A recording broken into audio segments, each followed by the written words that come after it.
Bueno, nos saluda a todo el equipo. Buenas noches, equipo. Estoy en sintonía como siempre.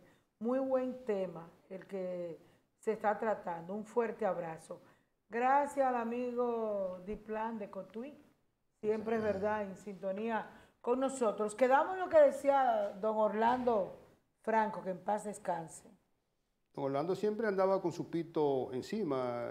Ahora yo le agregaría la tecnología, el celular, porque el celular te puede dar un ruido, te puede encender una luz, te puede mantener en comunicación quizás durante las primeras 24 horas. Y si uno se ubica en el lugar adecuado para facilitarle la evacuación, pues el celular puede ser un gran aliado. Y además también, si tú tienes registrado tu teléfono de que te ubiquen, ¿verdad?, por GPS, automáticamente también te pueden rastrear. Es decir que tenemos que utilizar... ¿No pierde la señal el celular? Bueno, depende donde tú te ubiques, porque el internet va a salir de servicio quizá durante las primeras horas, o quizá 10 o 12 horas, pero después el servicio se va a restablecer parcialmente. Y entonces tenemos que actuar con la tecnología, porque el pito es muy importante, pero hay muchas veces que tú no quedas hasta sin fuerza de cómo soplar, y el celular puede ser un gran aliado, y además también por la ubicación geográfica que te pueden ubicar. Pero nosotros tenemos que iniciar una campaña agresiva de concientización, porque es muy importante uno saber si donde uno reside, donde uno trabaja, es vulnerable sí o no.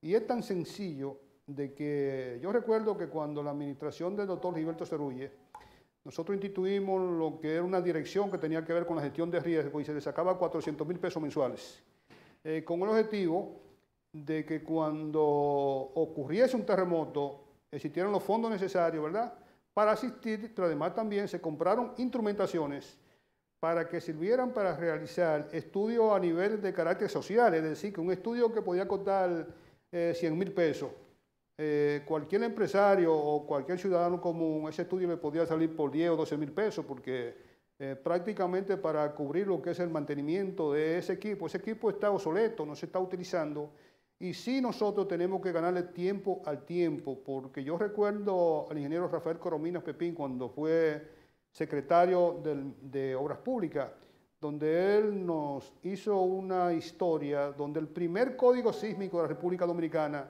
nunca se le quitó el título de preliminar, porque los intereses del entonces se negaban a que se aprobara un código definitivo, y transitamos precisamente desde el 80 hasta el 2012 con un código sísmico, y hay una masa edificada que nosotros sabemos que tenemos que revisar. Aquí en Santiago, las primeras torres que se construyeron en el caso de los Jardines y en el caso del entorno del cine Hollywood, dieron señales de vulnerabilidad con un terremoto de 6.5 a 63 kilómetros de la ciudad de Santiago. No así las últimas torres, el cual cuentan con un nuevo código, con buena supervisión, construido en el marco de la ley y respetando los criterios arquitectónicos y de seguridad, porque el diseño antisísmico no es que la edificación no sufra.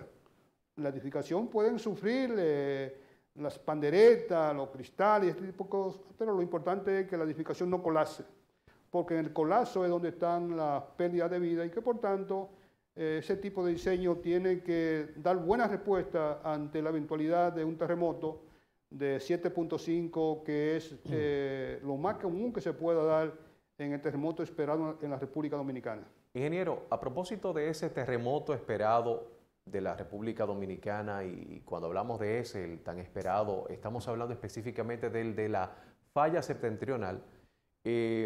¿Cuáles comunidades podrían verse afectadas ante una eventual situación que pueda ser producida ante esta falla? Y hay nuevos materiales de construcción. Por ejemplo, hemos visto casas construidas con estructuras metálicas, pero las paredes son de un material que le llaman foam. ¿Qué tan resistente podría ser ese material? Mira, el foam es un material que aquí tenemos que estudiarlo, porque aquí todo se pone de moda. Ahora mismo hemos estado viendo hasta centros hospitalarios. Si bien es cierto de que el foam te mejora la temperatura y te aligera la edificación, mucho menos cierto es que estamos en un país de alto riesgo de eventos climáticos, y no va a soportar un huracán categoría 5. Ya se debe de crear una sexta escala, porque los terremotos de categoría 5 en la escala Saffir-Simpson es de 250 kilómetros hacia arriba, y resulta que ya nos tienen acostumbrados eventos de huracanes por encima de los 300 kilómetros por hora. Y yo recuerdo que cuando se estaba construyendo la torre, la Citibank, el edificio más alto de la capital, el cual yo participé en la licitación en la compañía Ingeniería y Construcciones, yo recuerdo que el primer diseño fue revisado, y cuando lo metieron en el túnel de viento, tuvieron que rediseñarlo porque no soportaban vientos de 250 kilómetros por hora, y que por tanto esa construcción con el foam es muy peligrosa porque es más susceptible a los incendios y a los impactos de un fenómeno meteorológico, el cual aquí se está utilizando en la parte exterior, que considero que se está abusando mucho de lo que es una política de gestión de riesgo, porque eso te facilita a ti lo que es un incendio. ¿Por qué las Torres Gemelas duraron bastante para sucumbir? Porque tenían entre un piso y otro elementos de concreto. Entonces, cuando ese metal fue expuesto a alta temperatura, entonces el metal, al calentarse, entonces perdió resistencia, y por el peso vertical, entonces se fue desplomando al estilo dominó, pero de manera vertical. Por tanto, esa es una tecnología que tenemos que revisarla y prohibir lo que es utilizar el material foam en la parte exterior, porque precisamente no soportaría, y además cualquier impacto de una pequeña avioneta que es susceptible que pase, también no tiene resistencia y puede producir incendio. Y hubo aquí un centro hospitalario que se construyó en parte, y estamos viendo esos edificios que se están construyendo. Y entonces nosotros tenemos que revisar eso. Si bien es cierto de que las edificaciones de metal son muy buenas porque son más dúctiles, pueden resistir, ¿verdad?, mejor las ondas sísmicas, pero no es verdad de que puede salir mucho más económico que la construcción de un edificio convencional. Ingeniero, las localidades que podrían verse afectadas ante un eventual movimiento producto de la falla septentrional. Yo diría que todo lo que era antiguo mar de todo el Valle del Cibao, desde la bahía de Samaná hasta Manzanillo, porque tenemos que recordar de que el terremoto del año 1842 en Cabo Haitiano prácticamente devastó a Santiago, es decir, porque todo esto es un terreno arcilloso, en el cual las ondas sísmicas van a interactuar por un mayor tiempo sobre las edificaciones. Pero Puerto Plata debe de sufrir. En el caso de Santo Domingo, podría sufrir, pero en muy pequeña escala porque el suelo es muy rocoso. Y luego ya a nivel nacional, las edificaciones de poca altura no van a tener ningún tipo de problema. Aquí en el terremoto del 46, aquí no hubo grandes muertes. ¿Por qué? Porque la República Dominicana era una aldea con casas de madera de un nivel. ¿Y qué se cayó? Todas las glorietas que tenían vulnerabilidad sísmica, como ustedes han visto esa glorieta, no sé si existe alguna aquí en Santiago, pero esas glorietas que eran construidas en la época trujillista, que eran de hormigón, con una bóveda y columna. Esa es la que está en Puerto Plata. Todas colapsaron, incluyendo el último pequeño terremoto que ocurrió cerca de Barahona, allá en Polo. Nosotros visitamos, y en Vicente Noble, pues nosotros vimos una estructura de esa que con un terremoto de 3.5 también se agrietó.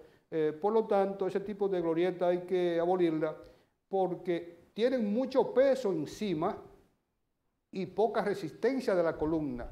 Entonces, aquí se tiene tipificado qué puedes sufrir, qué no puedes sufrir. El 70% de las secuelas van a tener un pobre desempeño. Una van a colapsar, otra parcialmente va a sufrir, y otra, tristemente, como es el caso de la que hemos mencionado, la reforma, el UFE, y me gustaría también de que el gobierno haga un estudio más detallado del Politécnico Nuestra Señora de la Mercedes. Irving, ya como vamos a culminar la entrevista. No, espera, después de la mía, de la pregunta. No hay problema, pues yo estoy diciendo que vamos a culminar la entrevista. Hace 3 años se hizo un gran operativo de educación y que realmente en este momento se debe por la preocupación que tú tienes y que nosotros los santiagueros también tenemos como ciudadanos. ¿Qué se debe hacer si se debe retomar ese plan educativo? Yo encuentro que con la voluntad que tiene el CODIA, con la voluntad que tiene la comunidad científica del país, yo entiendo que en primer lugar tengo que felicitar a Aura Toribio, que tuvo una tremenda iniciativa y que contó con todo el apoyo de la comunidad científica del país, que actuó de forma desinteresada, y en ese gran operativo de simulacro que ella montó y que se iba a montar todos los años, después eso fue descontinuado, y aprovecho este momento para hacerle un llamado y me voy a reunir con nuestra gobernadora amiga Rosa Santos, ¿verdad? Y nuestro amigo Leonardo Reyes Madera, que está al frente de Onesbie, y con el presidente del CODIA actual, de que tenemos que comenzar a educar, tenemos que invertir, porque nosotros podemos disminuir el impacto de un terremoto si educamos a nuestra gente. ¿Cómo es posible que si tú vives en una casa segura y tú no sabes que es segura, entonces, si tú te quedas dentro, tú vas a estar mucho más seguro que si sales, porque si tú sales, es muy seguro que muchos cableados eléctricos se van a caer. Y muchas personas van a morir precisamente porque dicen que se le paran a los toros y se le mandan a la vaca. Entonces nosotros tenemos que entender de que un terremoto van a colapsar las redes eléctricas y que por tanto el gobierno debe de comenzar a ver en Santiago por el ojo de lo que está pasando en Haití, lo que pasó en Puerto Rico, lo que pasa en Chile cada 5 o 6 años, porque hay que recordar de que la zona de contacto de la placa del Pacífico y la de Nazca sobre la placa sudamericana se mueve 20 centímetros por año, por lo cual siempre hay terremotos entre 5 y 10 años. ¿O acaso ese macizo montañoso que existe desde Tierra de Fuego hasta Alaska fue fruto de que la naturaleza?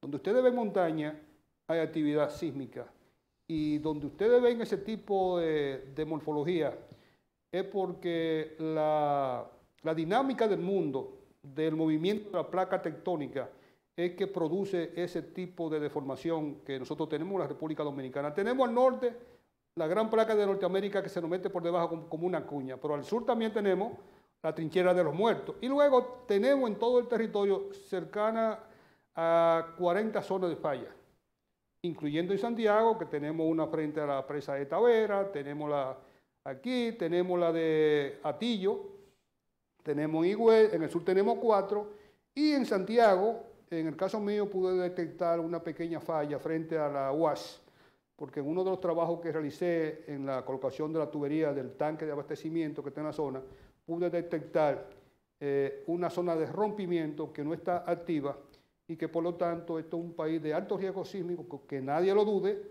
y que desgraciadamente cada generación tiene que ver un terrible evento como esto. Y siempre yo termino mis escritos que siempre hago sobre este tema, y es que el tiempo se nos agota.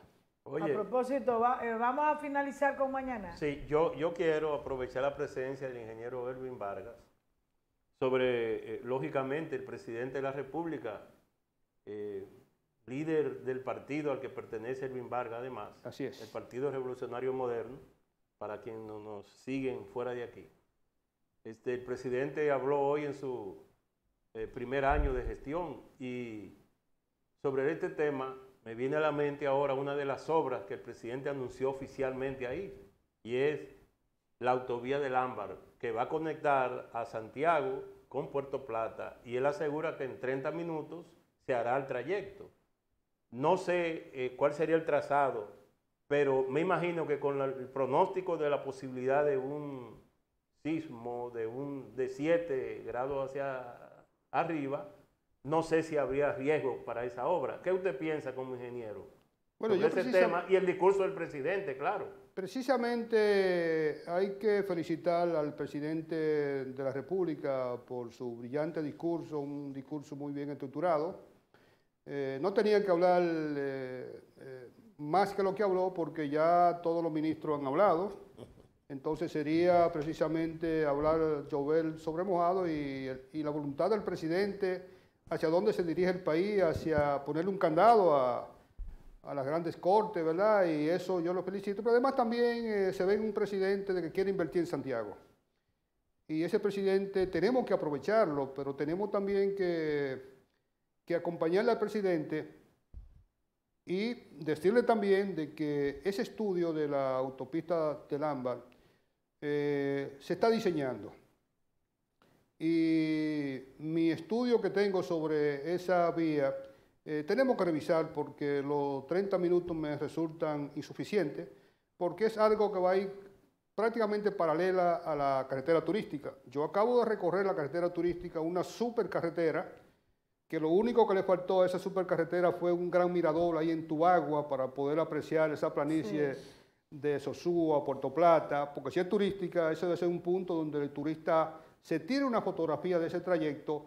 Resulta que me parece que el equilibrio económico de esa autopista podía traer un trastorno en cuanto a la concesión, porque es un proyecto público-privado, el cual se va a concesionar a 20 o 30 años y resulta que tengo unos numeritos que deberían de pasar cerca de 6.000 vehículos diarios a 600 pesos para que pueda cubrir el costo, pero además también si la carretera turística ha quedado como está, mala ampliación de la avenida Luperón a 4 carriles, eso significa de que las personas van a preferir irse por la carretera Luperón cuando se va hacia Sosúa o Cabarete, o en el caso de Puerto Plata irían, pero yo entiendo que el presidente nos debe de escuchar, porque yo soy un técnico del Partido Revolucionario Moderno y como Partido Revolucionario Moderno respeto la decisión presidencial, lo apoyo, pero además también ese proyecto es un proyecto muy viejo de Delgado Malagón,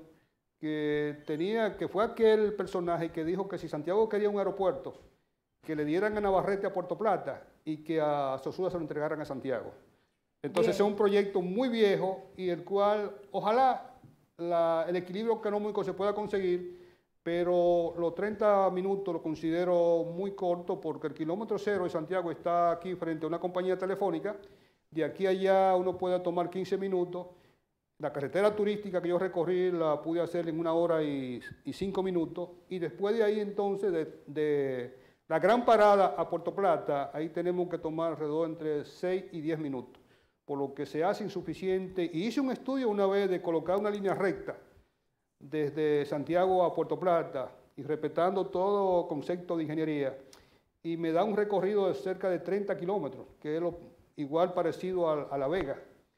Y resulta que el recorrido de Santiago a La Vega estamos hablando de 25 a 30 minutos. Es decir que el presidente debe de escucharlo porque es una observación sana, porque el mismo presidente ha dicho que esa autopista no va a tener un peaje sombra como ese fatídico proyecto de Samaná, la autopista Juan Pablo II, que conecta a Santo Domingo con Samaná, y el cual es un proyecto que es muy ambicioso, sobre todo sísmico y muy caro, porque además ambientalmente hay que romper una cordillera y se va a tener que salir al mismo punto donde llega la carretera turística, que es al punto que está muy cercano a Montellano. Es decir, que no va a llegar directamente a Puerto Plata y vamos a estar a la expectativa de colaborar con el presidente cuando se termine el diseño, al igual que el monorriel que anunció. Vamos a hablar de eso en otra ocasión. Bueno, que tenemos de Zacarías.net. Sí, vamos a hablar del monorriel, de todo eso, porque era para hablar del terremoto de Haití, lo hizo como siempre muy bien, y de la estructura de Santiago. Gracias. Gracias, Belgita. Muchas gracias. Hacemos una pausa y volvemos.